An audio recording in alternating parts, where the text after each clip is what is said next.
The Supreme Court has dismissed an application which sought the disbanding of the Justice Retd BS Chauhan Inquiry Commission constitute to probe the alleged encounter of UP gangster Vikas Dubey. A bench of Justice SA Bobde, Justices AS Bopanna V and V Subramaniun said, "We have provided some safeguards in the manner in which the probe is to be conducted. The plea has no merit and is accordingly dismissed. The application has alleged fraud of the high magnitude practice upon the court by all stakeholders responsible for appointing Justice BS Chauhan, Shashikant Aggarwal, Gupta and Ravindar Gaur on the judicial commissions when the matter had come up for the hearing.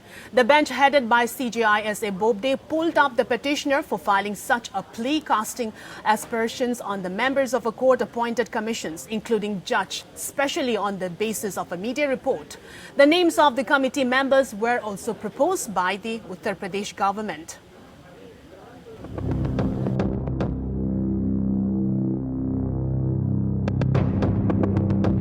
The Supreme Court has dismissed a plea file seeking to disband the three-member inquiry commission headed by retired Justice BS Chauhan, which has been tasked to investigate the extrajudicial killing of gangster Vikas Dubey by the Uttar Pradesh police. The petitioner had expressed apprehensions of bias citing political link of member of Justice Chauhan family. The bench of CJI SA Bobde with Justice AS Bopanna and V Subramaniun today found no merit in this plea and dismissed the same, observing that the court is providing for certain safeguard with which the inquiry had to be conducted. When the matter had come up for hearing, the bench headed by CJI SA Bobde pulled up the petitioner for filing such a plea, casting aspersions on member of court-appointed commission, including a judge, especially on basis of a media report.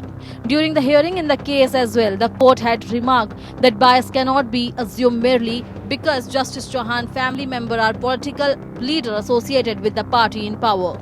The other member of commission are retired Justice Shashikant Aggarwal and former Uttar Pradesh DGP Gupta. Petitioner Upadhyay had earlier also sought the ouster of Gupta from the inquiry committee for allegedly making statement prejudicial to the inquiry. The plea too was dismissed by the Supreme Court. This inquiry committee was set up by the state of Uttar Pradesh and approved by the Supreme Court to look into the alleged fake encounter in which gangster Vikas Dubey was killed earlier this year. The commission was directed to submit its report in 2 months' time on 22nd July. The order was passed on plea seeking a probe into the extrajudicial killing of gangster Vikas Dubey. The Supreme Court had earlier sought a draft notification from the state of Uttar Pradesh with a view to reconstituting the panel probing the killing of gangster Vikas Dubey. The CJI-led bench had asked that the retired Supreme Court judge and former high-ranking police official be included in the commission, along with the retired High Court judge already proposed, so that the probe can be impartial and thorough. Bureau Report.